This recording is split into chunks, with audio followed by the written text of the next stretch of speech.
Selamat datang kami ucapkan kepada Yang Mulia Profesor Dr. Arif Hidayat SH selaku narasumber kita pada sesi kali ini, didampingi oleh Bapak Nanang Subakti selaku moderator.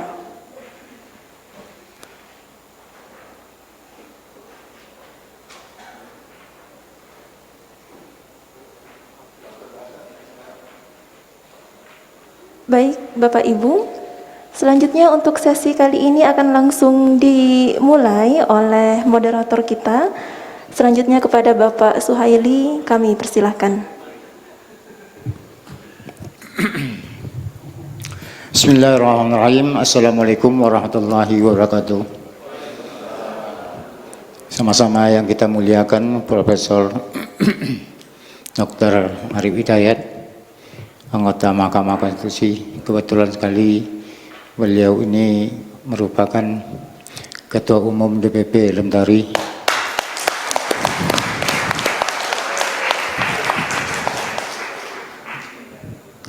Tidak terhingga terima kasih kami Prof telah bersedia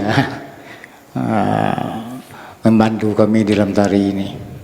Dan untuk selanjutnya kita harapkan kepada teman-teman untuk mendengarkan arahan dari Yang Mulia. Kami persilakan. Baik, Bapak moderator yang sekaligus sahabat saya, Datuk saya nyampaikannya, beliau. Malah nama lengkapnya kadang-kadang lupa.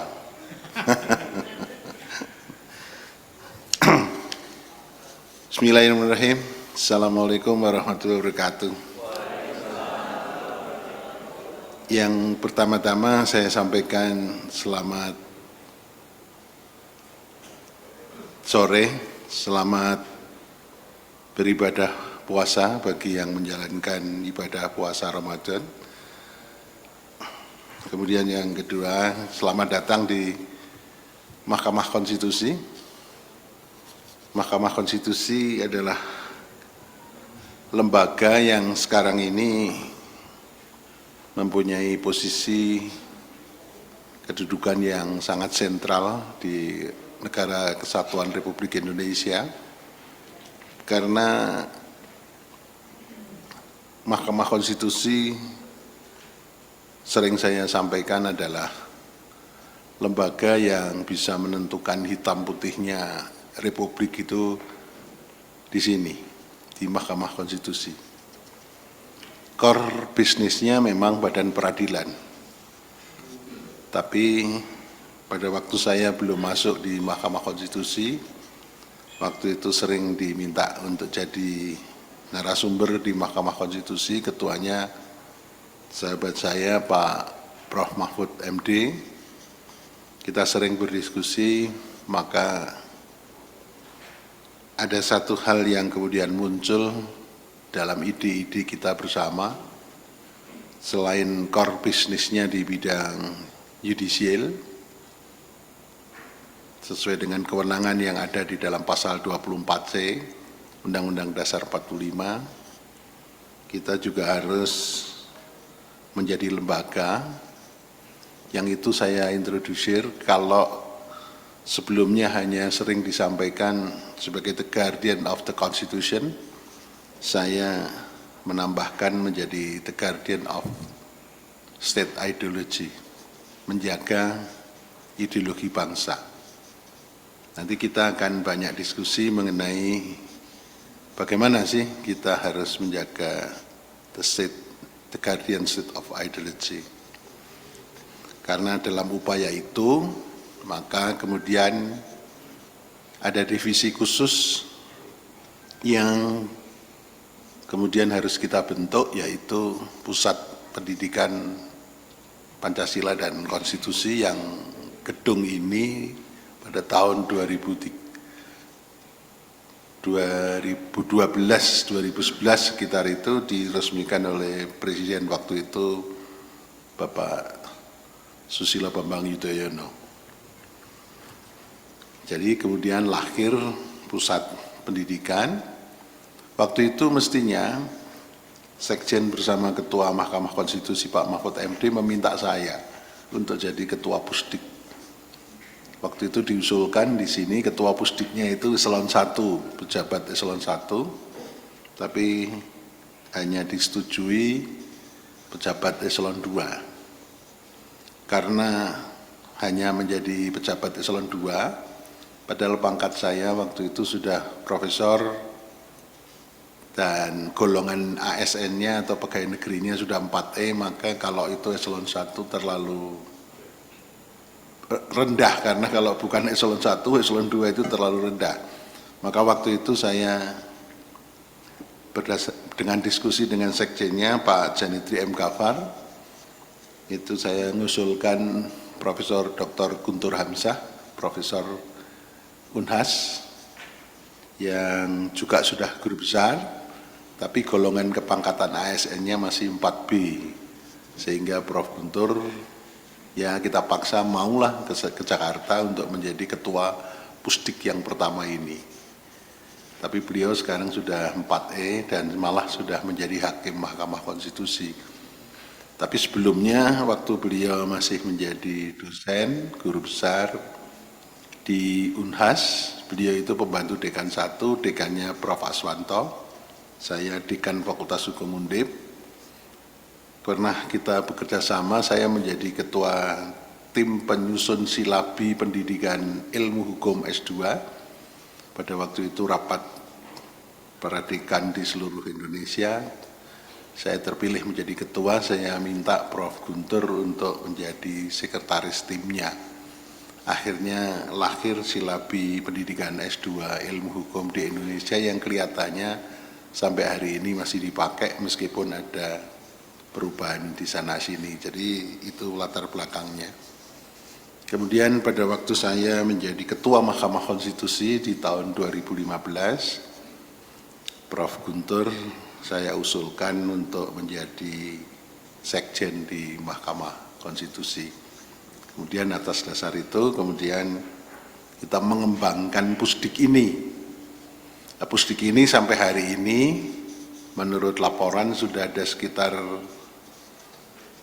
berapa ya, 30.000 kalau tidak salah, 30.000 alumni yang ikut pendidikan atau BIMTEK semacam ini.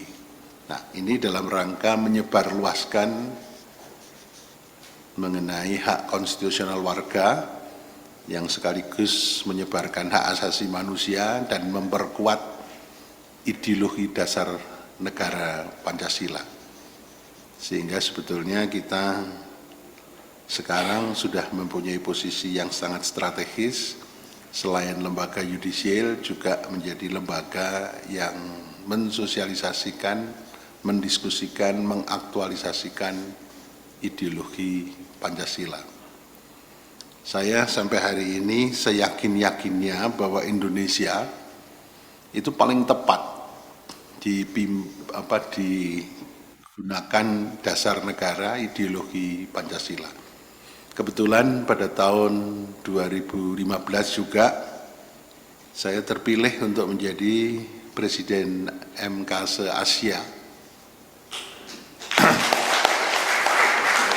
Karena terpilih menjadi Presiden MK Asia, maka saya juga mensosialisasikan dan menyampaikan kepada dunia, kalau saya keliling di negara-negara anggota MK Asia, anggotanya itu yang paling jauh adalah Turki, kemudian Uni Soviet, Rusia, Uzbekistan, dan negara-negara Eropa, Asia Tengah itu, sampai ke Filipina, Asia Tenggara. Di sini saya sampaikan ideologi yang digunakan Indonesia, ideologi Pancasila.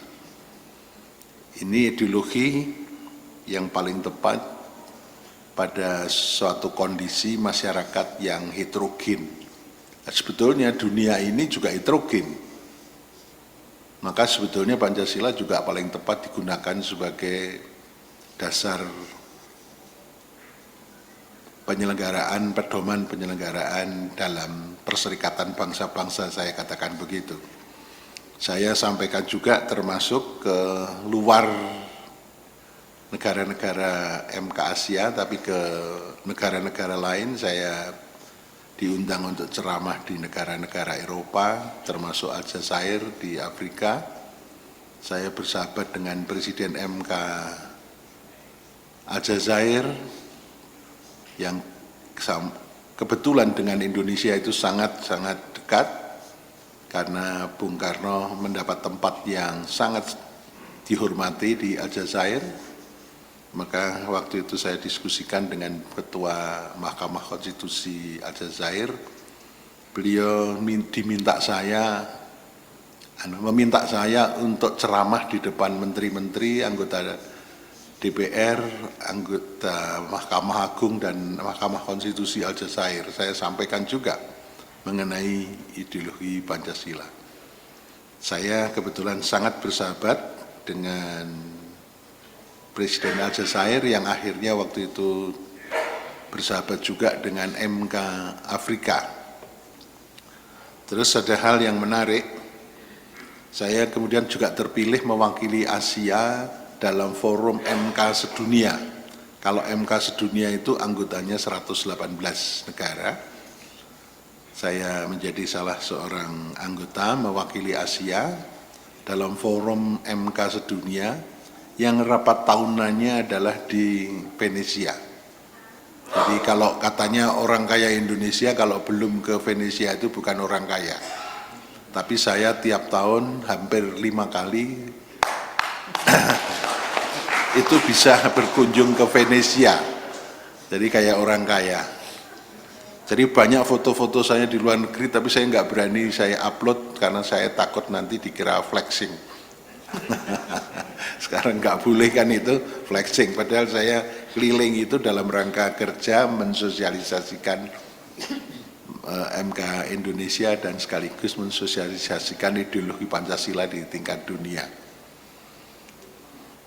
Terakhir malah ada beberapa hal yang menurut saya, kerja saya yang bersifat monumental adalah Indonesia terpilih menjadi tuan rumah penyelenggaraan Kongres MK sedunia. Itu harus saja di Bali, diadakan di Bali. Karena banyak negara-negara di dunia ini yang MK-nya itu berebut untuk bisa menjadi tuan rumah Kongres MK sedunia. MK sedunia yang pertama kali kongresnya itu diselenggarakan di Afrika Selatan, kemudian di Brasilia, itu bergiliran di tiap benua. Yang ketiga di mana? Di Korea Selatan, kemudian di Eropa, di Vilnius. Mestinya kemarin harus di Afrika, tapi karena Presiden MK Aljazair yang mau jadi tuan rumah itu kemudian meninggal dunia, maka akhirnya diserahkan ke Indonesia. Akhirnya Indonesia dengan sekuat tenaga bisa menyelenggarakan dengan sebaik-baiknya. Evaluasi laporan tahunan kemarin yang diselenggarakan pada bulan Maret mengatakan begini, penyelenggaraan Kongres MK sedunia yang paling bagus diselenggarakan di Indonesia di Bali. Itu kita sungguh mendapat predikat sebagai negara yang mampu menyelenggarakan kegiatan-kegiatan semacam itu. Tapi syukur alhamdulillah didukung oleh Pak Jokowi. Pak Jokowi itu sekaligus mengatakan begini, kita mengenalkan Indonesia di luar, tapi sekaligus mau menggalakkan pariwisata, sehingga pertemuan-pertemuan MK yang didukung oleh Pak Jokowi itu karena mensosialisasikan di tingkat dunia, di tingkat Asia, itu kepada saya beliau mengatakan diselenggarakan di tempat-tempat pariwisata. Jadi ada pertemuan Asia 2 kali kita selenggarakan di Jogja, di Solo, di Bali, kemudian yang tingkat dunia diselenggarakan di Bali. Terus kemudian saya juga menginisiasi pertemuan antara MK Asia dan MK Afrika. Saya meneruskan idenya Bung Karno karena saya pengagum Bung Karno. Bung Karno menyetuskan konferensi Asia Afrika, saya mencetuskan, menalurikan beliau MK Joint Session antara MK Asia dan MK Afrika. Yang terakhir kemarin di bulan Desember itu ada pertemuan di Turki, di Istanbul. Itu hasil inisiatif saya bersama Presiden MK Turki. Presiden MK Turki itu Profesor Arslan, sahabat saya, kalau menyebut saya sebagai kakak yang terdekat gitu. Bersama dengan Presiden MK Pakistan dan Presiden MK Aljazair, saya mengatakan begini, mari kita sebagai negara-negara yang mayoritasnya Muslim, kita mempunyai asosiasi MK negara-negara Muslim sedunia.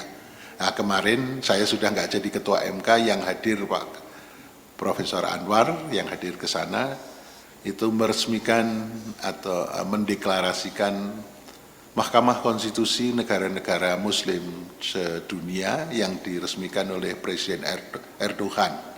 Itu sebetulnya inisiatif saya bersama Presiden Mahkamah Konstitusi Turki. Jadi jelek-jelek Arif Hidayat gini banyak ide yang kemudian mendunia, tapi tidak pernah diekspos karena memang saya sukanya diam-diam saja. Hanya dengan orang-orang terdekat saya ceritakan. Lah ini karena kita keluarga sendiri, ya, Dato, saya sampaikan itu, ini saya sampaikan. Pada kesempatan yang berbahagia ini mohon izin karena tugas saya sehari-hari berduduk, hanya duduk, maka ini perut saya semakin buncit karena pekerjaannya duduk terus itu.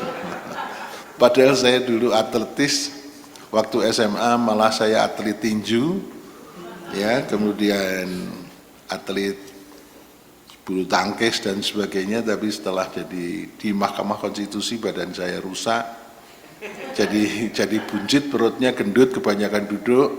Tadinya rambut saya sangat lebat karena hakim Mahkamah Konstitusi tugasnya berat, lama-lama hakimnya rambutnya rontok semua. Sekarang jadi rambutnya sangat jarang. Kemudian saya juga tadinya awet muda, sekarang awet tua ini. Awet tua sekarang jadinya. Terus kemudian ada yang menarik Bapak Ibu sekalian. Saya orangnya suka joke, sehingga dalam kesempatan nanti kalau saya memberikan pemancing diskusi, jadi saya tidak berpretensi pada kesempatan ini menjadi narasumber, sebetulnya salah ini.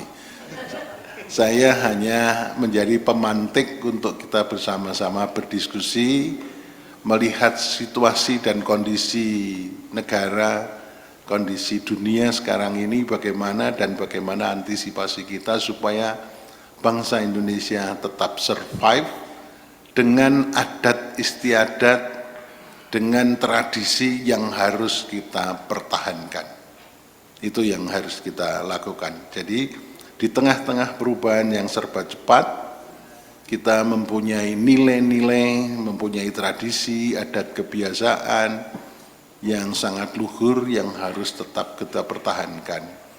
Kita adalah kader-kader bangsa yang mestinya menurut saya harus menjadi tonggak-tonggak, yang harus menjadi tonggak-tonggak berdirinya kokoh NKRI berdasarkan Pancasila. Jadi di tangan Bapak Ibu sekalian itu kita sangat tergantung, karena Bapak Ibu sekalian adalah penjaga nilai-nilai luhur yang sudah hidup terpelihara lama di bumi Nusantara, bumi Pertiwi. Ada joke Bapak Ibu sekalian, kalau saya keliling di negara-negara, kebetulan waktu saya jadi Ketua Mahkamah Konstitusi sampai hari ini, sudah berkunjung kalau enggak salah sekitar 60 negara di dunia. Saya melihat begini, Indonesia itu sungguh luar biasa, kaya dalam bidang apapun. Dan saya melihat kita punya tradisi yang sangat luhur, yang itu harus kita tetap jaga karena harus kita tetap mempunyai ciri khusus. Itu yang harus kita lakukan. Kemudian yang berikutnya yang perlu saya sampaikan sebelum saya menyampaikan substansi, Bapak Ibu sekalian, saya harapkan mampu untuk bisa bersama-sama menjaga itu, menjaga apa yang harus kita jaga, nilai-nilai luhur yang luar biasa. Ini supaya di tengah-tengah perubahan yang sangat cepat, kita tetap mampu berdiri dengan ciri-ciri yang khusus. Hancurnya suatu bangsa, itu kalau identitas kita sudah larut menjadi identitas yang mendunia, bukan berarti kita tidak bergaul dengan masyarakat internasional, kita harus bergaul dengan masyarakat internasional, tapi kita harus tetap mempunyai ciri khusus, yaitu ciri hal-hal yang semacam kita akan bicarakan, yaitu organisasi yang disebut Lemtari ini. Bapak Ibu sekalian, Eropa itu menggunakan istilah negaranya itu fatherland. Jadi kalau kita berkunjung ke sana, saya tanya, berjenis kelamin laki-laki negara mereka itu fatherland. Tapi Bapak Ibu sekalian, kita tahu kita menggunakan apa negara ini? Ibu Pertiwi, berjenis kelamin perempuan. Ya kan? Kenapa kok itu pilihan dari The Founding Fathers memilih Ibu Pertiwi? Ibu Pertiwi itu berjenis kelamin perempuan. Perempuan itu lebih kuat daripada laki-laki. Malah kita sering mendengar ada hadis yang surga itu berada di telapak kaki perempuan, bukan laki-laki. Oleh karena itu, The Founding Fathers memilih Ibu Pertiwi. Kalau Eropa sana berjenis kelamin baron itu laki-laki, namanya fatherland di sana. Nah, itu kenapa begitu? Kenyataan empiriknya, sekarang statistik banyak laki-laki apa perempuan? Banyak perempuan, yang tua-tua banyak perempuan, karena perempuan itu lebih kuat daripada laki-laki. Kalau laki-laki itu cepat mati. Tapi kalau perempuan itu kuat sekali, sehingga negara kita diharapkan ya seperti perempuan, lebih kuat daripada kalau kita memilih jenis kelamin laki-laki. Diharapkan negara kesatuan Republik Indonesia berdasarkan Pancasila itu bisa selama dan sepanjang segala abad. Kalau laki-laki nanti akan runtuh, akan mati gitu. Tapi ada nilai yang harus kita perhatikan, kalau berjenis kelamin perempuan, itu ada proses berdarah-darahnya. Karena tiap bulan harus menstruasi. Nah, Republik ini juga kemarin pernah menstruasi. Tahun 08, ada siklus 20 tahunan, 08 itu sedikit berdarah-darah waktu masih dijajah. 28 berdarah-darah, 45 berdarah-darah, 65 berdarah-darah, kan gitu. Ini karena Ibu Pertiwi masih muda, masih menstruasi. Tapi Bapak Ibu sekalian, sejak zaman Gus Dur, ya itu reformasi aja masih berdarah-darah. Tapi sejak Gus Dur ganti Bu Mega, dari Bu Mega ganti Pak SBY ganti Pak Jokowi, itu sudah nggak berdarah-darah karena Ibu Pertiwi sudah agak tua, sehingga sudah berhenti haid, Bapak Ibu sekalian. Nah, kita harapkan nanti perubahan setiap kali pimpinan negara, habis dari Pak Jokowi nanti ke siapa lagi, ya sudah nggak ada darah-darahnya. Nah, Ibu Pertiwi tinggal bahasa Jawanya momong warga negaranya menjadi baik-baik. Karena apa? Oh, sudah berpengalaman Ibu Pertiwi tidak akan menstruasi lagi gitu. Ini juk kita itu ya. Itu juk di bidang hukum tata negara yang sering saya ceritakan itu begitu. Baik Bapak Ibu sekalian, kita mulai. Saya mohon izin untuk berdiri Pak Datuk.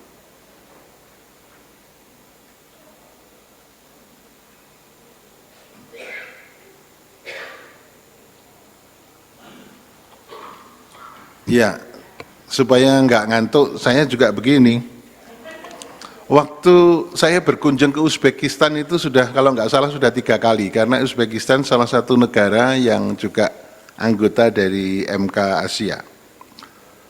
Uzbekistan terkenal dengan wanitanya itu cantik-cantik.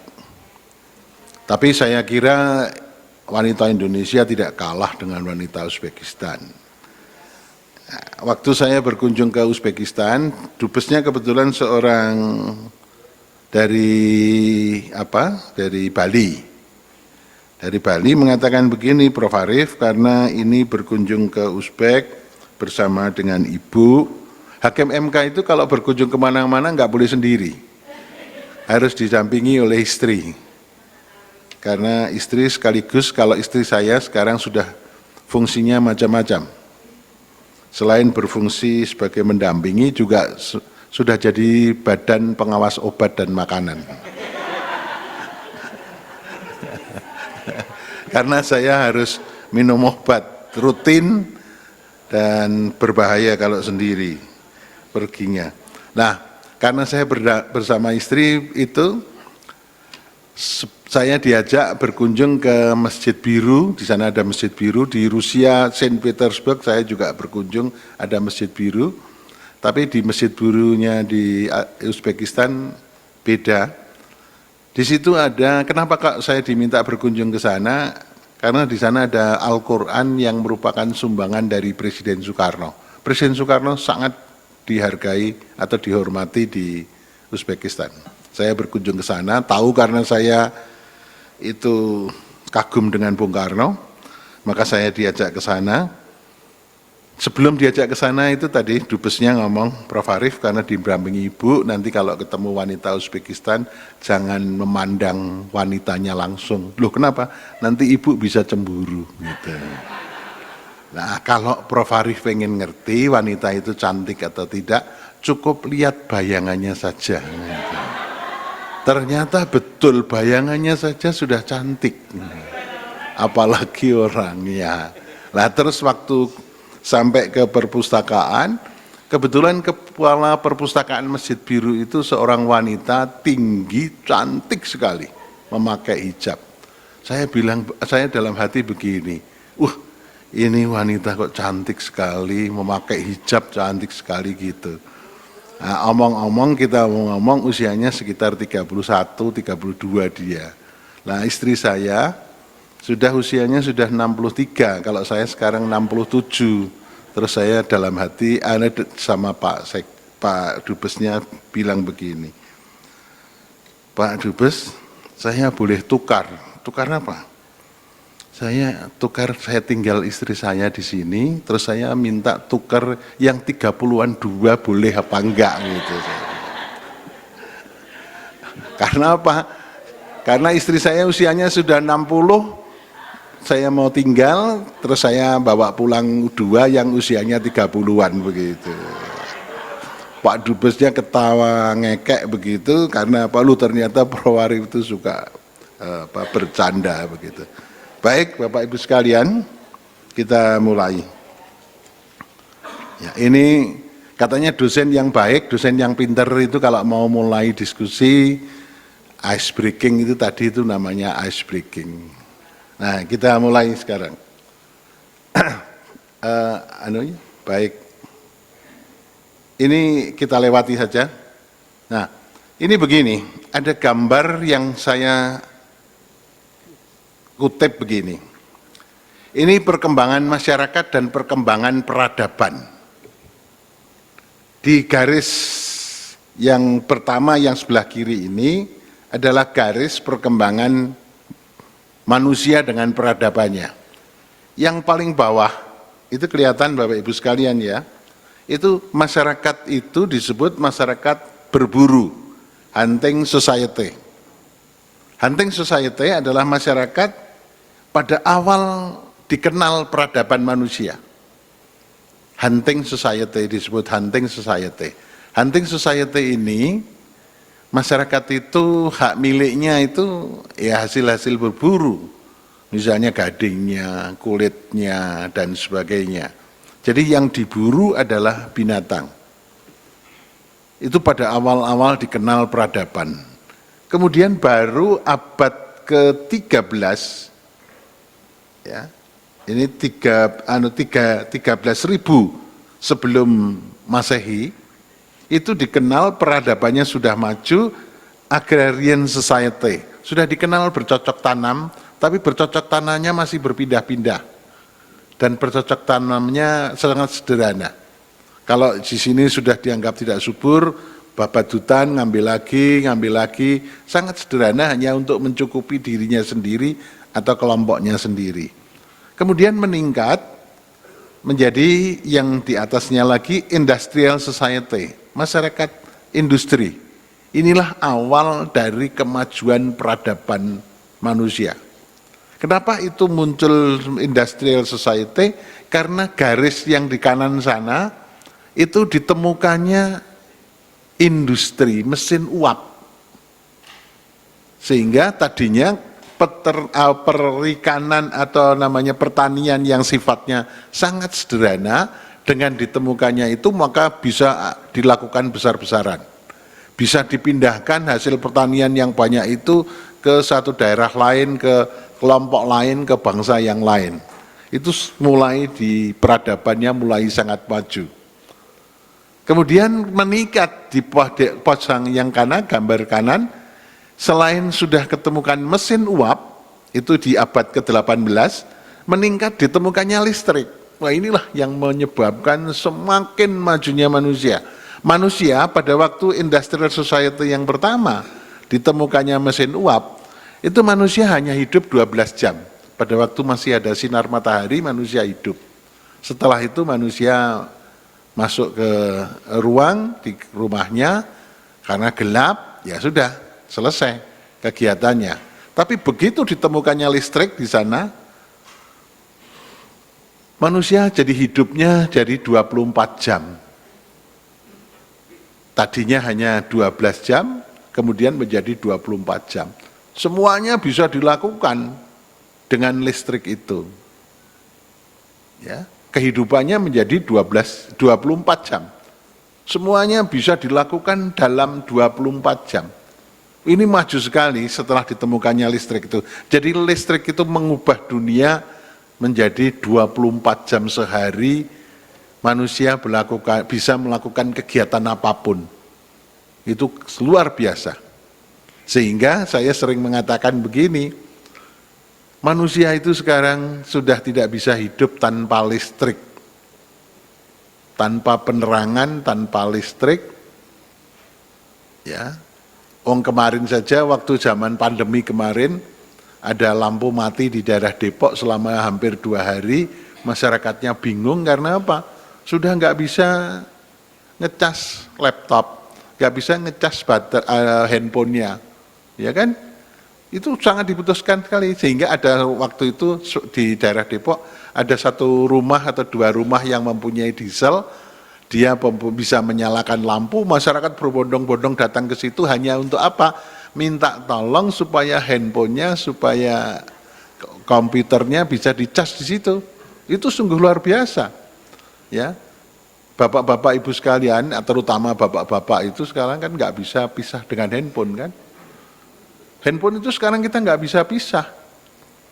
Ya, malah bapak itu kalau saya juga mengalami gitu, berpisah dengan istri itu seminggu kuat, tapi berpisah 5 menit dengan handphone udah nggak bisa kita itu. Itu ibaratnya sekarang luar biasa itu kayak begitu. Bapak-bapak itu kalau handphonenya ketinggalan di rumah bingung. Ya kan?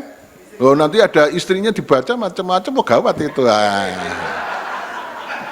Ya. Itu Bapak, kalau ibu-ibu sih enggak, kalau ibu-ibu mesti baik.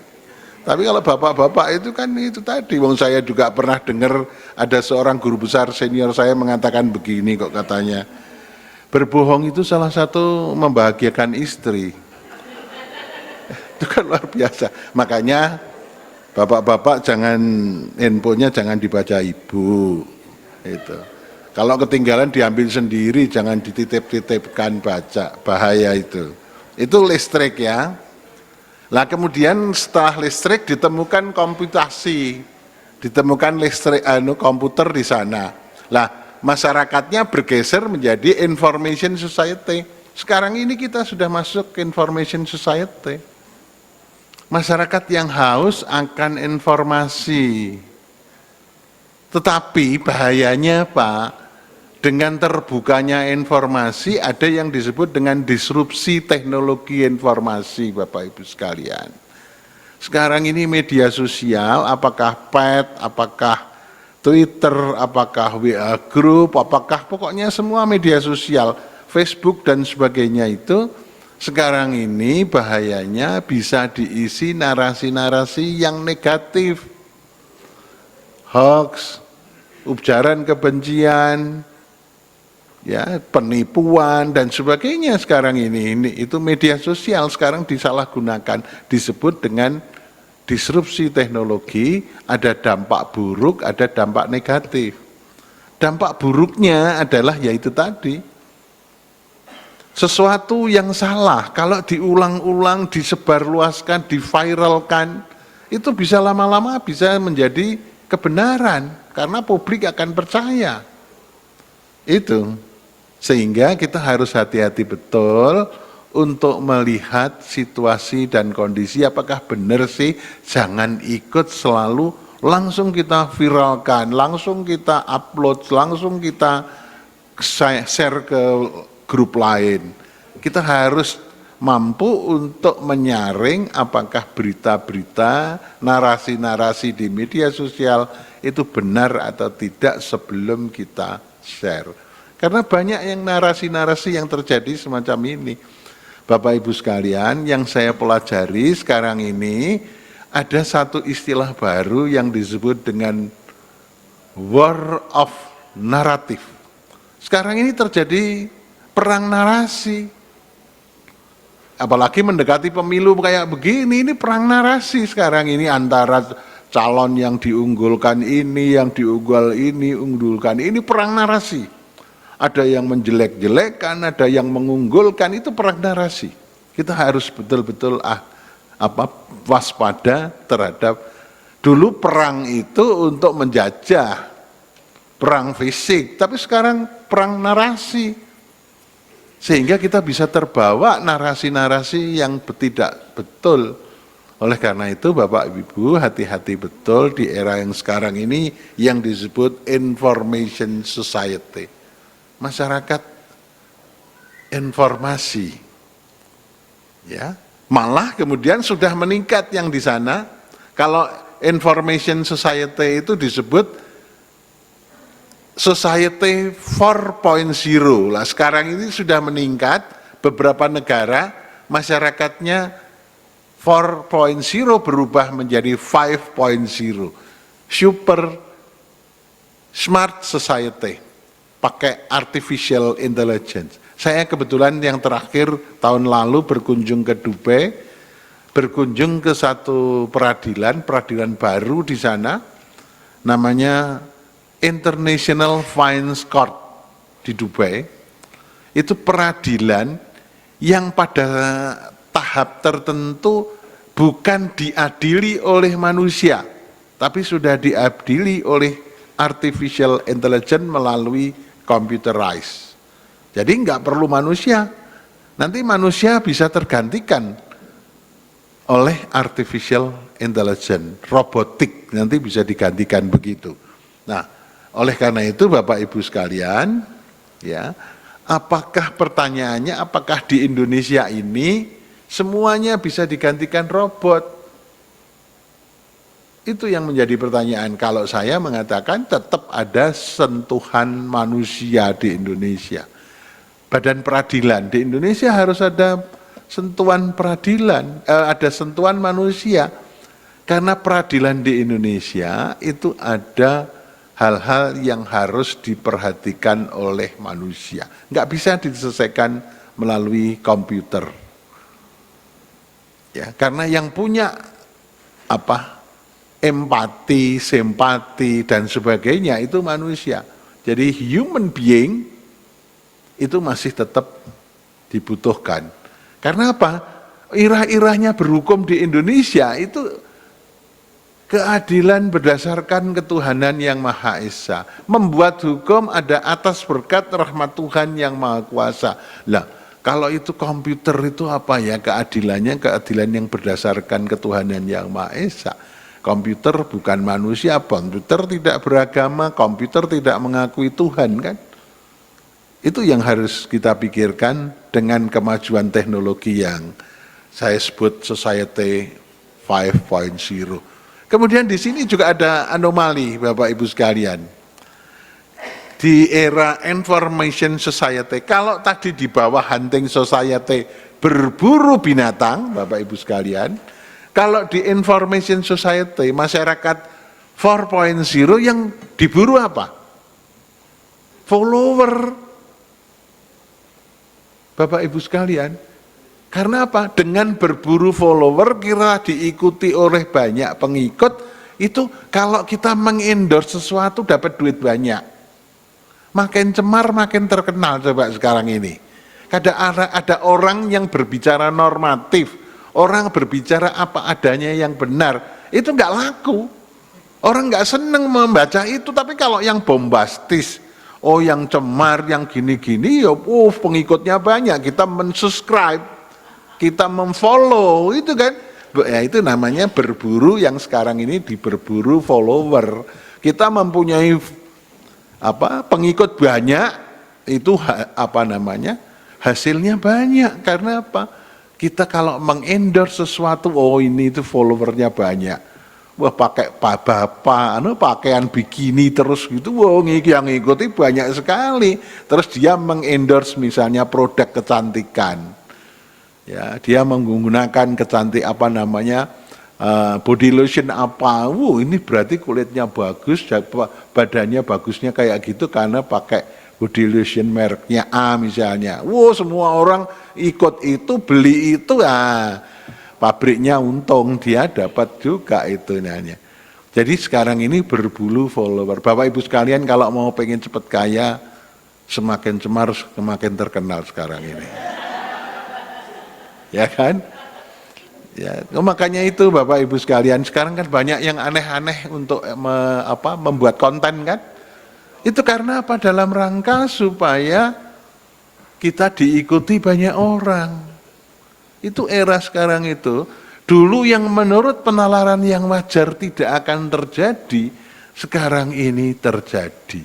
Apakah ini tanda-tanda dunia semakin tua? Itu bisa kita pertanyakan, karena itu tadi. Berburunya berburu follower. Coba Bapak Ibu amati, yang followernya banyak pasti influencer yang followernya banyak. Itu semakin kaya, itu cepat kaya sekali, instan gitu. Tapi kalau orang yang biasa-biasa saja, ya enggak. Itu, ya.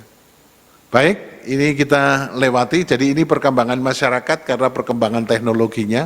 Nah sekarang kita sudah masuk Society 5.0 yang tadinya 5, meskipun yang masih banyak adalah masyarakat 4.0. Nah ini kayak begini ini, perubahan ini menyebabkan apa sekarang? Coba yang terus lanjut Bapak Ibu sekalian.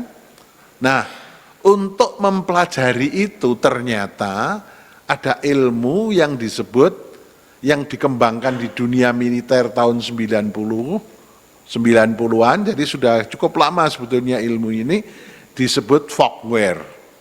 Fogware ini ada istilah, di era sekarang ini, era tahun 90 sampai terutama sekarang, itu sekarang ada istilah yang disebut VUCA. VUCA itu terdiri dari V-U-C-A. V pertama adalah volatility. Perubahan sekarang itu serba cepat. Perubahannya sangat cepat sekali sekarang. Jadi dunia itu sekarang baik di tingkat nasional, di tingkat regional, di tingkat nasional, sampai di tingkat domestik lokal, itu berubahnya sangat cepat. Perubahannya sangat cepat, tidak terkirakan. Dalam hitungan menit, dalam hitungan hari, itu sudah berubah. Karena apa? Kok bisa kayak begini? Karena itu tadi. Media komunikasi, kemajuan informasi Bapak Ibu sekalian. Contohnya saja begini. Perkembangan mode, pusat-pusat mode dunia. Saya kebetulan Ya nggak sombong, saya sudah pernah datang ke pusat-pusat mode dunia. Pusat mode dunia misalnya di Italia, Milan. Pusat mode yang Eropa lain lagi, Paris. Pusat mode lagi yang lain di London. Pusat mode Asia di Jepang. Sekarang Korea, itu pusat mode. Di Amerika sana, di Hollywood, pusat modenya. Di New York, pusat mode. Apa yang berkembang mode di pusat-pusat mode itu pada titik yang sama. Pada saat yang sama, sudah diketahui orang Indonesia yang berada di pelosok seluruh Indonesia. Saya sering ngomong, daripada saya ngomong agak daerah lain, saya sering mencontohkan Indonesia. Indonesia di Jawa Tengah. Jawa Tengah itu, saya punya saudara di Wonogiri. Ya, Wonogiri itu banyak orang yang mobilitasnya tinggi datang ke Jakarta menjadi sektor informal. Ya. Dulu orang-orang itu, orang Wonogiri datang ke Jakarta, tiru orang mode di Jakarta kemudian dibawa ke Wonogiri. Orang Jakarta itu meniru mode pada waktu orang-orang kaya datang ke Milan, datang ke Perancis, datang ke London atau di New York atau di Jepang atau di Korea. Tapi itu memerlukan waktu berubahnya sampai ke Wonogiri bisa setahun kemudian. Tapi sekarang Bapak Ibu sekalian karena teknologi informasi, bahkan dunia itu sekarang ada di genggaman kita melalui smartphone. Kita bisa lihat apa saja, perkembangan apa saja. Ya. Sehingga perubahan mode, contohnya saja perubahan mode bisa langsung diikuti teman-teman kita, saudara-saudara kita yang ada di pelosok-pelosok Indonesia, itu sudah berubah. Contohnya yang sering saya contohkan tapi tidak terlalu kalau di kuliahan saya agak vulgar sedikit, tapi kalau di sini saya nggak berani. Saya mengatakan begini, misalnya backpack ini, backpack yang tas ransel itu. Tas ransel itu tadinya berkembangnya hanya di Milan di situ, tapi begitu ada media komunikasi, loh di sana kok pada pakai gini ransel, sekarang semuanya pakai ransel di belakangnya semua. Kita lihat di jalan-jalan semua udah pakai ransel di bopong di belakang begitu. Nah, semuanya itu sekarang berubah serba cepat, mengalir sedemikian cepat. Nonton sepak bola lah contohnya, tadi malam itu ada sepak bola antara Manchester United musuh Bayern Munchen kalau nggak salah, Manchester City musuh Bayern Munchen, menang Manchester City, Bayern Munchen kalah. Itu tadi malam disiarkan di Jawa Tengah, di Jakarta orang sekaligus bisa melihat.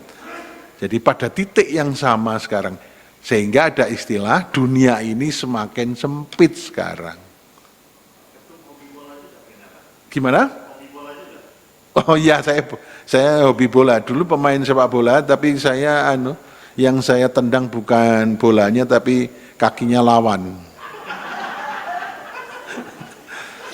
Karena saya belajar belajar ilmu selain tinju, ilmu kanuragan. Kalau kaki saya diadu, dia pasti kalah karena kaki saya ada isinya. Nah, itu. Jadi perubahan yang kayak begitu, Formula 1, balapan Formula 1, tenis, sekarang bulu tangkis, semuanya begitu main di sana, pada detik yang sama sudah bisa kita lihat sekarang. Itu dunia semakin sempit. Sehingga ada istilah global village. Dunia itu sekarang seperti desa dunia. Ada perampatan ruang dan waktu. Ya, jadi sehingga itu tadi. Dunia itu sekarang berubah secara cepat, baik secara global maupun secara domestik. Nah, nanti ikutannya supaya kita tidak terombang-ambing dengan perubahan yang sangat cepat, maka kita harus tetap berpegang pada visi, misi, tujuan, dan ideologi yang sudah kita punyai. Selain perubahan yang sangat cepat itu, U-nya kemudian uncertainty. berubahnya cepat, penuh ketidakpastian sekarang ini. Sekarang ini penuh ketidakpastian Bapak Ibu sekalian. Apa sih coba? Sekarang kita misalnya bisa amati terjadi perang di Ukraina dan di Rusia Ukraina, perang di Eropa sana. Saya kebetulan pernah berkunjung ke daerah dekat-dekat sana. Georgia, terus kemudian Moldova, itu ada kongres-kongres MK.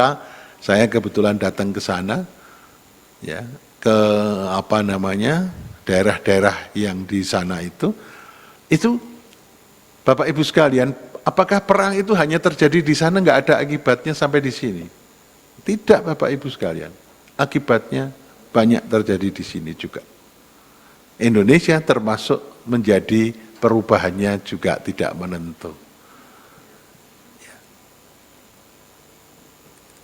Jadi ini yang harus kita waspadai. Kemudian yang kedua, karena perubahan cepat tidak pasti dan perubahannya sangat kompleks, maka itu C-nya itu complexity. Ya, perubahannya itu sangat kompleks. Mestinya hanya perang militer tapi berdampak kepada ekonomi, berdampak kepada sosial, berdampak kepada budaya, berdampak kepada seluruh aspek kehidupan.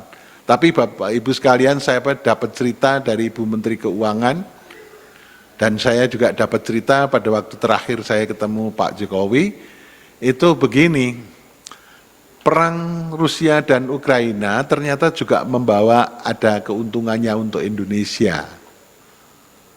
Rusia itu enggak rugi loh perang, Bapak Ibu sekalian. Rusia malah untung, karena apa? Sumber daya Rusia, minyak, gas, dan sebagainya harganya naik.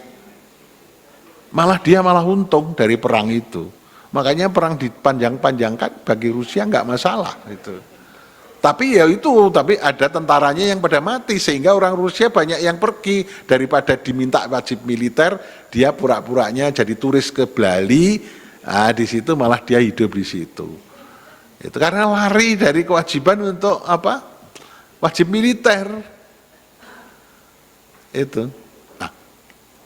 Saya dapat cerita yang tadi saya sampaikan dari Bu Menteri Keuangan dan juga dari Pak Jokowi yang terakhir saya ketemu, itu begini, perubahan itu Bapak Ibu sekalian ternyata menguntungkan Indonesia juga. Harga minyak sawit Indonesia, harga batu bara Indonesia itu ikut naik. Sehingga waktu itu cerita beliau mengatakan begini, waktu pandemik selama 2,5 tahun atau hampir 3 tahun, 2 tahun hampir 3 tahun, Indonesia harus mengeluarkan uang untuk mengantisipasi pandemi COVID-19, itu mengeluarkan 700 triliun. Banyak sekali itu 700 triliun itu bisa jadi 1 IKN itu. Atau 2 IKN malah kalau 700 triliun itu. Nah kebetulan ya, harga komoditi Indonesia yang diekspor itu juga ikut naik. Hasilnya kita dapat keuntungan 400 triliun. Sehingga pada waktu pandemik itu Indonesia tidak begitu banget dirugikan. Keluar untuk menanggulangi COVID-700, kita mendapat keuntungan karena perang di Ukraina dan Rusia dapat keuntungan 400, sehingga kita hanya mengeluarkan untuk antisipasi COVID hanya 300 triliun. Kalau tidak, Indonesia bisa kelabaan karena harus mengeluarkan 700 triliun. Nah, itu anugerah. Nah, negara-negara lain yang nggak punya sumber daya itu, nggak punya itu karena di Eropa sana, ya sudah habis. Malah kemudian banyak negara-negara yang sudah bangkrut, kayak Sri Lanka, Madagaskar, negara-negara di Afrika, di Eropa Tengah yang dekat-dekat sana, harus membeli lebih mahal, itu akhirnya pertumbuhannya sampai minus, nggak bertumbuh itu. Jadi untung saja Indonesia tidak begitu rugi banyak, tidak parah. Nah, itu karena Indonesia kaya akan sumber daya alam. Kemudian yang terakhir, A-nya itu ambiguitas. Realitanya itu sebelah kabur, disamar Bapak Ibu sekalian. Nah ini tadi kan kita baru saja mendengarkan kasus Sambo kan. Oleh pengadilan tinggi, Sambo tetap dihukum mati pidananya. Tidak berubah, pengadilan negeri hukuman mati, kemudian sekarang dihukum tetap pengadilan tinggi memperkuat tetap hukuman mati. Bapak Ibu sekalian bisa menganalisis kasus Sambo itu yang benar yang kayak apa? Susah kita. Gimana sih sebetulnya kasusnya itu? Apa betul ada pelecehan seksual? Apakah itu malah tidak apa? Karena berseliweran beritanya dari hari ke hari, berubah terus. Terakhir kasusnya si Dandi yang menganiaya siapa? Itu David Oxora itu. Bapak Ibu sekalian, ternyata berkembang sampai ke bapaknya ternyata. Ya kan bapaknya ternyata sugih kayak gitu, kayanya kayak begitu, ternyata dananya duitnya dari mana? Wah luar biasa, terbuka semua Bapak Ibu sekalian. Ya, itu kita sebut ya ketidakpastian kompleks dan kemudian ambiguitas, ambigu, semuanya serba ambigu Bapak Ibu sekalian. Nah oleh karena itu Bapak Ibu sekalian, di era yang saya sebut analisis melalui VUCA, perubahannya cepat, tidak pasti, komprehensif perubahannya dan ambigu itu dibutuhkan kemampuan-kemampuan tertentu untuk kita mampu mengantisipasi. Antisipasi yang pertama apa? Kita harus berpegang teguh pada ideologi. Bapak Ibu sekalian, saya sering membandingkan 3 negara. 3 negara itu mayoritasnya Muslim. Tapi ternyata ideologi yang dipraktekkan berbeda-beda. Tadi saya sudah sampaikan, saya bersahabat dengan Presiden MK Turki, Profesor Arslan. Mayoritas Turki Muslim. Tapi negara Turki tidak memilih ideologinya berdasarkan agama, tapi malah memisahkan antara agama dan bernegara. Turki menjadi negara sekuler.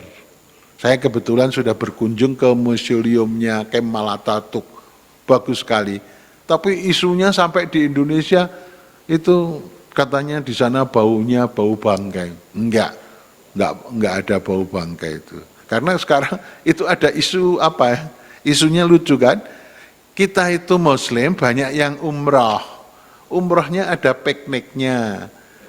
Tambahannya selain kita umrah bisa ke Yordania. Kita kan kebanyakan juga ke Turki. Lah supaya nggak sampai ke Turki, ya itu diisukan. Lah di sana mau apa? Di sana itu Kemal Atatürk, museumnya baunya nggak sedap gitu. Itu supaya nggak berkunjung ke sana. Itu ternyata saya ke sana 2 kali melihat ke sana. Ya, saya boleh masuk meninjau sampai ke dalam-dalam ke sana karena diantar. Saya kalau di Turki itu dia perlakukan sebagaimana kayak tamu presiden. Karena di Turki ketua MK Turki itu urutannya ketiga. Setelah presiden, perdana menteri, ketua MK. Kalau di Indonesia MK itu nomor 9. Nomor 1 itu presiden, nomor 2 RI 1 itu presiden, RI 2 wakil presiden, RI 3 ibu negara, RI 4 itu ibu wakil presiden, RI 5 ketua MPR, RI 6 itu ketua DPR, RI 7 ketua DPD, RI 8 ketua Mahkamah Agung, RI 9 ketua Mahkamah Konstitusi. Kenapa kok dipilih 9? Kalau main kartu kan menangan kiu itu. Iya kan? Kalau main kan itulah. Makanya 1 itu kalau punya kartu nomor 1 kalau dikasih 9 kalah. Makanya ketua MK atau MK itu bisa mengimpeach presiden. Jadi saya jelek-jelek. Kalau presidennya nggak benar, tapi kalau presidennya benar ya tidak diimpeach. Makanya saya jelek-jelek sudah pernah naik RI 9. Ya, di Jakarta nggak pernah macet loh Bapak Ibu sekalian. Betul itu. Makanya saya sombong. Saya kalau sama teman-teman SMA, teman-teman mahasiswa di Undip itu saya kalau cerita, loh siapa bilang Jakarta macet itu? Itu kan rakyat, kalau saya enggak, saya bilang gitu. Ya. Loh, terus saya dikatain gini, Prof. Arief itu sombong kok sekarang. Enggak, saya sombongnya sejak lahir. Saya bilang begitu. Tapi sebetulnya tidak. Saya itu malah kaget waktu saya mau diberi bintang Mahaputra di Pradana, itu penghargaan tertinggi untuk orang Indonesia di bawah presiden, itu namanya bintang Mahaputra Adi Pradana. Kalau di bawahnya bintang Mahaputra Nararya, di bawahnya sedikit Utama gitu. Itu kalau yang paling tinggi namanya bintang Mahaputra Adi Pradana. Kalau presiden yang sering dipakai Pak Jokowi atau Pak Ma'ruf ini itu RI, bintang Republik Indonesia itu yang paling tinggi. Ya, kalau saya itu bintang Mahaputra Adi Pradana itu harus clearance dari BIN, clearance dari macam-mana, semuanya harus bilang itu baik, lolos baru dapat itu. Ternyata waktu kalau saya tadi mengatakan sombong, sebetulnya tidak sombong, karena apa? Laporan dari BIN yang waktu saya lolos dapat bintang itu sampai begini, Arief Hidayat itu ketua Mahkamah Konstitusi, tapi kalau pulang ke Semarang di kompleksnya masih sering duduk-duduk dengan para security di rumah kompleksnya gitu. Saya sering apalagi kalau puasa gini saya pulang ke sana, duduk-duduk di pos satpam sambil nunggu begitu, terus akhirnya mau buka saya beli macam-macam, ayo kita makan bersama sambil ngerokok begitu. Ya karena itu tadi. Ya, karena memang apapun lah kita jabatannya, kita itu kan harus tetap baik dengan semua orang. Ya, karena memang pada intinya itu kita kayak begitu itu harus merasa hidup kita sudah selesai. Ya, kalau kita merasa hidupnya belum selesai itu sangat bahaya.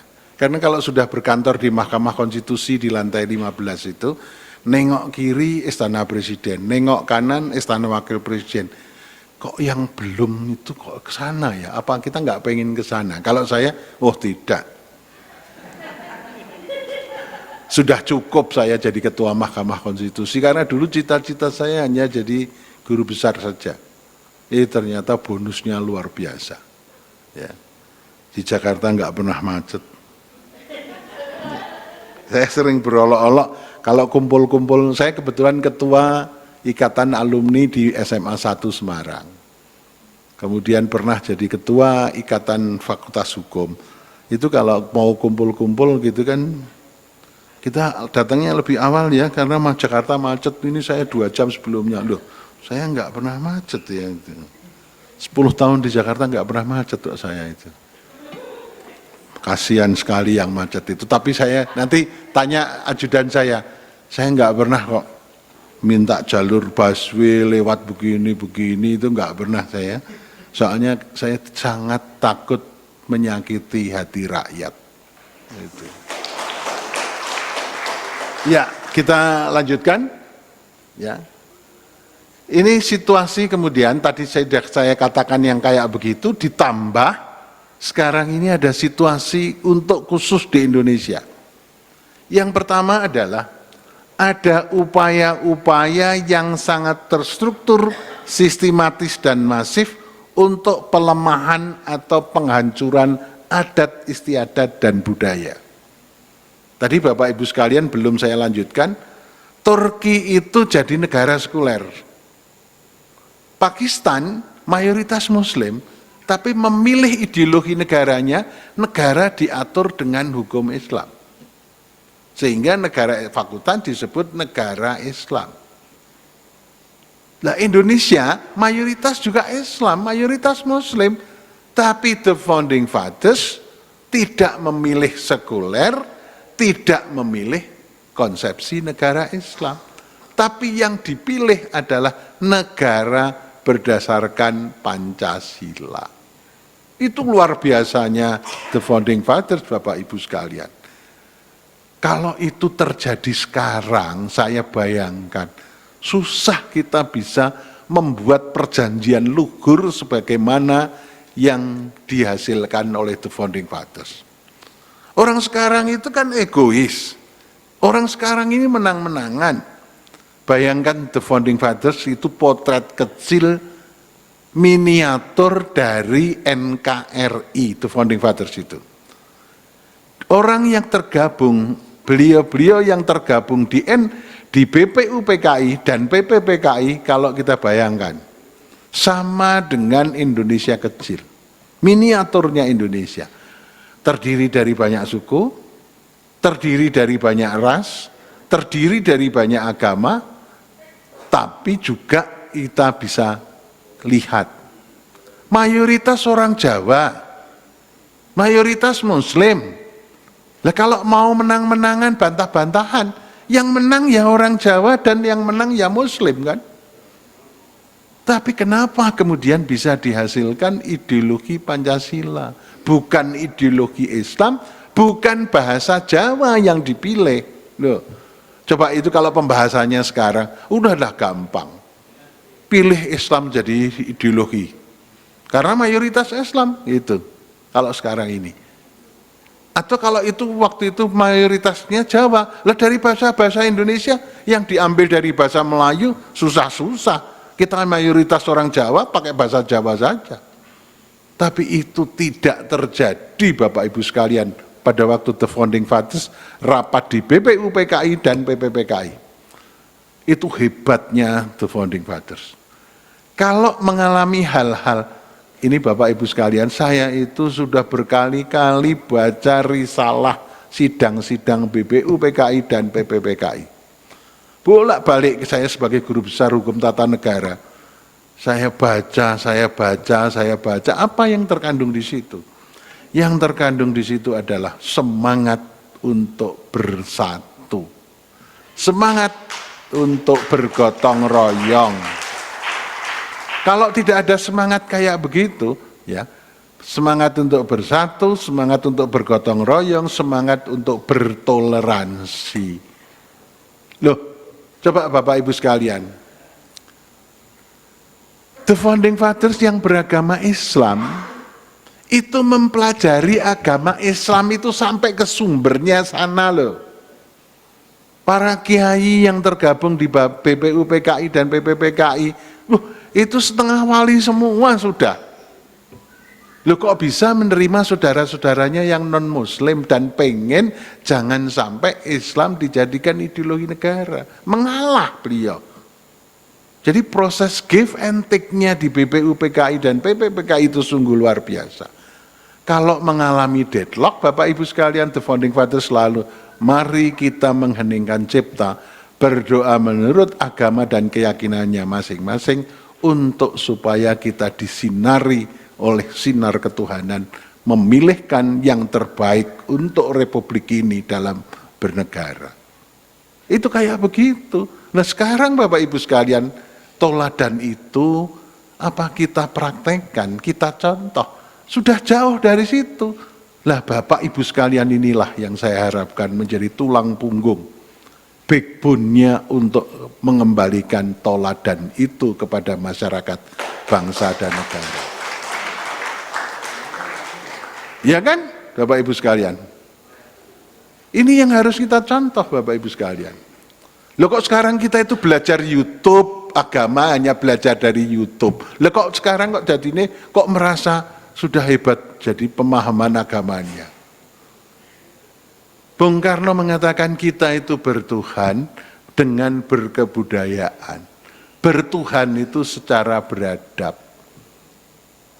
Bukan bertuhan secara ego, bertuhan menang-menangan. Lah kalau begitu yang terjadi peperangan. Apakah kita pengen terjadi sebagaimana yang sekarang terjadi di Libya, di Irak, di Afghanistan? Kan kita tidak pengen itu yang terjadi. Kita sudah dipilihkan, the founding fathers sudah dipilih, contohkan. Hanya tadinya itu ada Piagam Jakarta 7 kata saja, akhirnya panitia 9 mampu untuk ya sudahlah, daripada ada masalah 7 kata itu kita hilangkan. Di sila pertama tadinya ada tambahan ketuhanan yang Maha Esa dengan begini. Ya sudah kita hilangkan. Supaya mampu mengakomodasikan para anak bangsa yang bukan beragama Islam. Jadi Bapak Ibu sekalian, golongan masyarakat Islam yang mayoritas ini ya, sudah memberikan contoh pada waktu itu mengalah untuk kepentingan bersatunya negara ini. Mari kita tiru yang Islam ini, kita meneladani beliau-beliau. Begitu juga yang non-Muslim, sebagai minoritas, ya mari kita saling bertenggang rasa, bertoleransi. Makanya sebetulnya intinya toleransi, gotong royong dalam rangka persatuan untuk mewujudkan kesejahteraan, kemakmuran lahir dan batin, Bapak Ibu sekalian. Itu tujuan Indonesia yang ada di pembukaan, yang ada di dalam konstitusi. Tapi Bapak Ibu sekalian, secara dasar negara, ideologi, konsepnya semuanya itu sudah baik, tapi implementasinya yang kurang. Mari kita perbaiki implementasinya.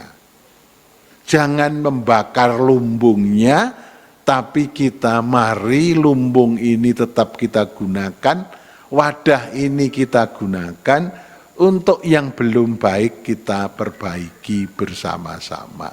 Lah Bapak Ibu sekalian, organisasi yang ada di sini ini, gambarnya ini bisa menjadi ujung tombak, backbone untuk kita bersama-sama memperbaiki itu. Ya, sekarang kembali ke sini Bapak Ibu sekalian. Ada upaya pelemahan, malah bahkan penghancuran adat istiadat dan budaya Indonesia. Itu Bapak Ibu sekalian secara terstruktur, sistematis dan masif. Loh, coba sekarang Bapak Ibu sekalian, kaum milenial yang disebut dengan generasi Z, apakah kenal, apakah tidak lebih akrab mereka dengan K-pop? Ya kan kalau ditanya bintang K-pop itu pasti hafal. Tapi kalau kita tanya siapa sih pencetus lagunya ini, Ibu Sud, lalu udah nggak tahu mereka. Tapi kalau lagunya K-pop itu yang lagunya apa, artis Korea itu hafal. Nah kita kan itu salah. Toh. Nah inilah Bapak Ibu sekalian. Kemudian yang kedua, penghancuran dan pelemahan adat kebiasaan yang sudah mentradisi Bapak Ibu sekalian. Ada hal-hal yang semacam itu. Yang ketiga, upaya melupakan peninggalan sejarah Bapak Ibu sekalian. Yang keempat, penggunaan istilah-istilah bahasa baru yang melemahkan bahasa Indonesia dan bahasa asli setempat.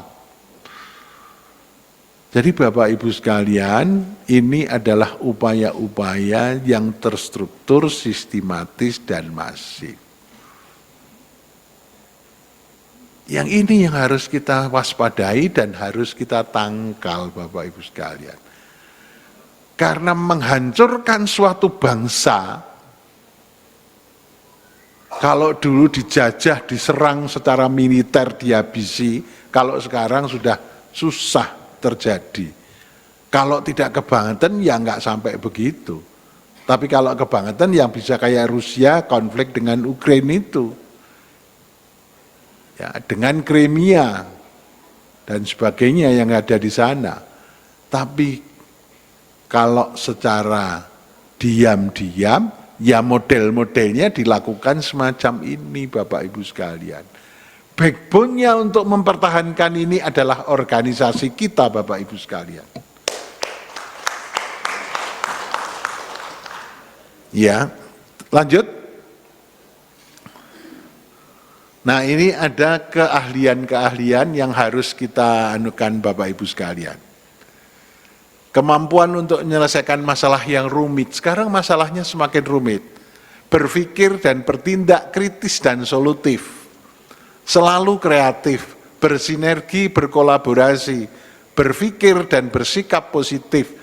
Kalau kita berangkatnya dari suudon ya sudah. Sesama anak bangsa suudon itu ya rusak nanti. Ya. Maka kita harus hati-hati betul. Harus berpikir positif, kusnudon harus kita lakukan. Kecerdasan emosional mampu mengelola hati dan pikiran diri sendiri. Ini Bapak Ibu sekalian, mohon maaf saya bukan menyombongkan diri. Saya sudah mempraktekkan itu. Saya hidup di Jakarta sudah 10 tahun. Memang waktu kecil saya lahir di Semarang, dibawa orang tua saya karena bekerja di Jakarta, saya di Jakarta. Itu pada waktu saya berumur 3 tahun sampai 7 tahun saya hidup di Jakarta. Kok kemudian setelah saya tua malah saya kembali hidup di Jakarta. Saya merasakan begini Bapak Ibu sekalian, ternyata di atas langit masih ada langit. Dulu waktu saya jadi dekan Fakultas Hukum Undip, kendaraan dinas saya itu apa? Innova. Sekarang ini kendaraan dinasnya Alphard coba. Ternyata ya sama saja ternyata itu. Saya pengen minta pada sekjen, Mbok Sekjen kendaraan dinas saya rodanya diganti kotak bisa enggak ya? Gitu. Karena supaya lain, make different gitu kata orang. Ya kan enggak bisa kan? Ya itu ya sama saja. Makanya sekarang saya kalau lihat ada mobil orang Jakarta itu mobilnya ada yang harganya. Ternyata Alphard itu belum harga yang paling tinggi. Model itu yang paling mahal itu mereknya Lexus LS 350. Itu di tengah-tengahnya antara pengemudi dengan penumpang itu ada skatnya. Kaca kita bisa melihat ke atas, melihat ke depan, tapi supirnya sama ajudan nggak bisa lihat kita ke belakang. Karena kacanya memang dibuat kayak gitu, itu yang paling mahal. Harganya katanya 3,5, tapi kalau yang kita naiki harganya cuma 1/4. Itu ternyata ya model. Ada lagi mobil yang harganya cuman harganya sampai 14, yang kayak punya Raffi Ahmad itu katanya harganya 14 M dan sebagainya. Tapi ya banyak ya masih bunder. Bulat masih tetap, ya kan? Ya wira-wiri naik jet pribadi. Ya, luar biasa. Makanya itu tadi orang yang di atas langit masih ada langit. Kalau kita nggak mampu menahan diri dan kita tidak mampu untuk mengendalikan diri, jadinya ya rusak. Loh kita sudah begini, yang penting kita bersyukur. Loh dulu target saya itu hanya seorang profesor. Pada waktu itu saya diberitahu oleh Profesor Sacepto Raharjo, guru saya, Arif Anda memilih jadi dosen. Dosen itu tidak bisa kaya. Itu begitu, karena Profesor Sacepto itu teman dekat ibu saya, sama-sama satu organisasi. Saya masuk ke Undip, Prof. Sacepto Raharjo welcome, tapi saya dipesan, Arif jadi dosen itu tidak bisa kaya. Yang kaya itu ternyata di hati ini. Gitu ya. Itu mampu mengendalikan diri. Lalu kita ternyata punya uang 30.000 itu bisa makan, ya Datuk ya, makan kapau itu 30.000 sudah lewat, taunya itu kan, nasi kapau itu 30.000 aja sudah dapat.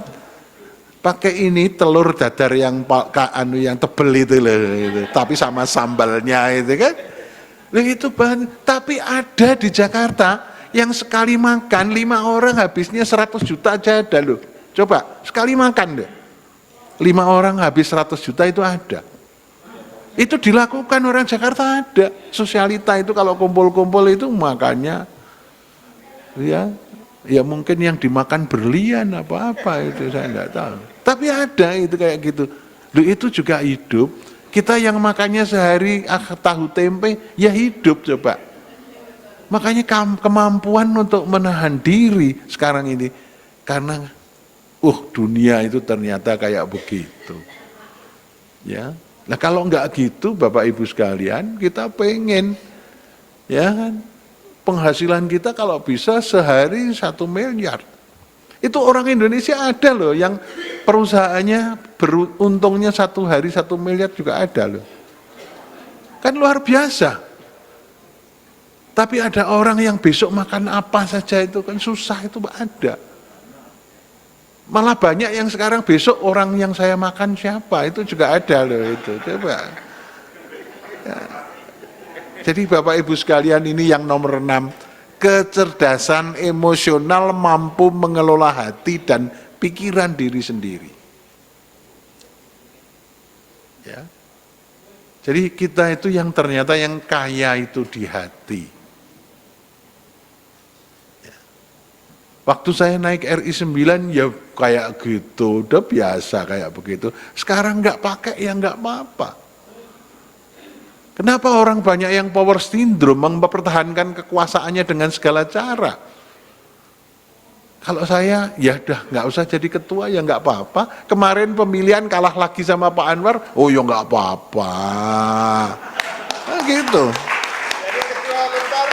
Biasa saja. Kemarin sudah pernah jadi RI 9, kan nggak ada masalah. Ternyata tidurnya juga ngorok sama aja. Jadi RI 9 tidur ngorok, nggak jadi apa-apa ya tidur ngorok, ya sama aja kan. Itu mengelola pikiran emosional, mengelola hati kita sendiri-sendiri. Ya. Kemudian yang ke-7, mampu cepat menilai dan mengambil keputusan. Kita kalau tidak reaktif, positif, itu ketinggalan. Sekarang eranya.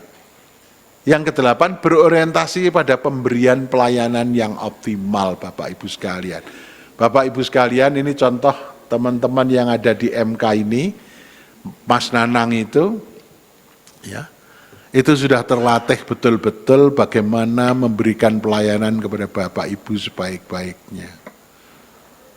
Ya, coba Bapak Ibu sekalian ngasih tip Mas Nanang dan kawan-kawan, pasti ditolak.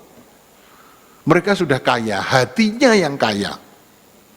Kalau senyatanya kasihan masih mereka sebetulnya.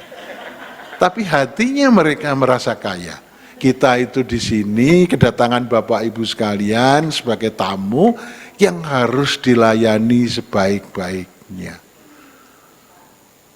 Jadi mohon maaf Bapak Ibu sekalian, kita sudah membina beliau-beliau itu mempunyai integritas.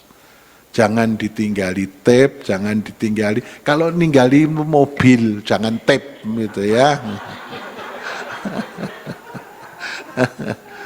Jadi beliau-beliau itu akan melayani Bapak Ibu sebaik-baiknya. Komplain, kekurangan apa disampaikan saja. Ya, tidak ada masalah. Beliau akan memperbaiki dan ada evaluasi supaya kita bisa selalu memperbaiki ya Mas ya. Itu. Ini kita sudah mulai di MK itu dijaga yang semacam ini Bapak Ibu sekalian. Ya.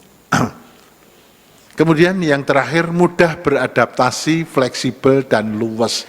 Tapi ukurannya kita harus berpegang pada visi misi yang sudah integritas kita luwes, fleksibel, tapi tidak ikut sana ikut sini. Ada konsistensi memegang prinsip.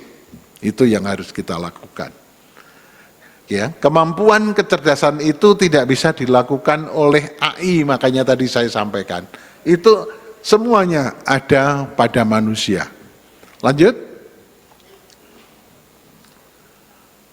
Nah, ini tadi contoh-contoh saya sudah menyampaikan.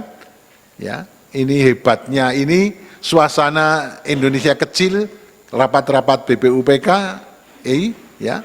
Kemudian ini juga di PPPKI, ya. Ini adalah potret-potret kecil. Sidang-sidang mencerminkan dan memberikan teladan persatuan, soliditas, toleransi, dan bertujuan mempunyai visi misi yang sama. Lanjut. Ya, ini akhirnya bisa disepakati tujuan dasar negara ideologi Pancasila. Bapak Ibu sekalian, negara Indonesia itu kalau pembukaannya kita baca Bapak Ibu sekalian, itu rumusan yang sungguh luar biasa. Rumusannya sungguh luar biasa. Karena apa? Di situ ada keinginan luhur bangsa Indonesia, didorong oleh keinginan luhur yang kemudian diridhoi oleh Tuhan Yang Maha Esa, Allah Subhanahu wa Ta'ala. Jadi di pembukaan itu menunjukkan ada yang bersifat top down dan bottom up itu ketemu di tengah-tengah. Pembukaan yang saya baca di negara-negara lain tidak ada yang sehebat itu rumusannya. Mengakui keesaan Tuhan, kalau kita pengen merdeka tapi tidak diridhoi oleh Tuhan, tidak diridhoi oleh Allah Subhanahu wa Ta'ala, nggak mungkin terjadi. Jadi ini kalau kita baca alinea per alinea itu sungguh indah Bapak Ibu sekalian. Kemudian ditutup ke alinea keempat, tujuan negara. Tujuan negara itu bisa tercapai, bisa terwujud kalau kita mendasarkan negara ini berdasarkan ideologi yang disebut Pancasila. Itu rumusan yang sangat indah sekali. Tidak hanya keinginan manusia, tapi juga ridho, anugerah, inayah dari Allah Subhanahu wa Ta'ala. Makanya Indonesia saya sebut negara berketuhanan. Tidak negara sekuler. Kenapa saya mengatakan begitu? Saya itu waktu jadi ketua MK saya itu begini Bapak Ibu sekalian. Kalau mau membahas sesuatu, memutus sesuatu, saya mengingatkan hakimnya itu 9, ada yang beragama Katolik, Profesor Maria Indrati, ada yang beragama Hindu, Pak Idewa Gede Palguna. Yang lain-lain beragama Islam. Marilah kita memutus perkara ini harus disinari oleh sinar ketuhanan. Yang Muslim berdasarkan Al-Quran dan Al-Hadis, yang Hindu berdasarkan Sang Yang Widiwasa, yang Katolik berdasarkan Bible, tuntunan dari Nabi Isa atau Tuhan Yesus. Jangan lepas dari itu. Sehingga ada tulisan dari satu peneliti menulis Arif Hidayat selama jadi ketua MK mempraktekkan MK yang berketuhanan. Itu disebut kayak begitu. Karena kemudian ini negara hukum Indonesia adalah negara hukum yang demokratis dan berketuhanan. Ini loh 3. Teori teokrasi dipakai, teori nomokrasi dipakai, dan teori demokrasi dipakai, dipadu-padankan menjadi satu, istilahnya kemudian menjadi negara hukum yang demokratis dan berketuhanan. Atau negara demokrasi konstitusional yang berketuhanan. Itu luar biasanya the founding fathers Bapak Ibu sekalian. Mohon maaf ini. Saya cerita rahasia saya pribadi. Karena di tengah-tengah kita sendiri saya cerita. Saya itu Muslim. Selama saya begitu selesai menjalankan syariat, saya sholat, saya juga selalu mendoakan satu yang saya doakan, leluhur saya. Orang tua saya, eyang-eyang saya atau kakek nenek saya dan semuanya yang bisa saya ingat saya doakan. Setelah itu saya mendoakan The Founding Fathers. Karena The Founding Fathers begitu banyak jasanya untuk Indonesia. Saya kemudian yang terakhir secara khusus mendoakan Bung Karno. Karena beliau yang pertama menyetuskan istilah Pancasila. Mungkin beliau-beliau The Founding Fathers itu di surga yang tinggi sana. Lihat, Arif Hidayat ini orangnya baik, selalu mendoakan saya gitu kan. Tadinya hanya dosen biasa di Semarang, udahlah suruh datang ke Jakarta untuk jadi ketua Mahkamah Konstitusi. Gitu Bapak. Makanya Bapak Ibu sekalian, doakanlah The Founding Fathers. Saya yakin kalau Bapak Ibu mendoakan The Founding Fathers, Bapak Ibu sekalian juga akan mendapat rahmat Tuhan, inayah dari Allah Subhanahu wa taala. Keturunannya nanti siapa tahu jadi presiden, jadi gubernur, jadi ketua MK, itu. Karena ini doa kita ke The Founding Fathers.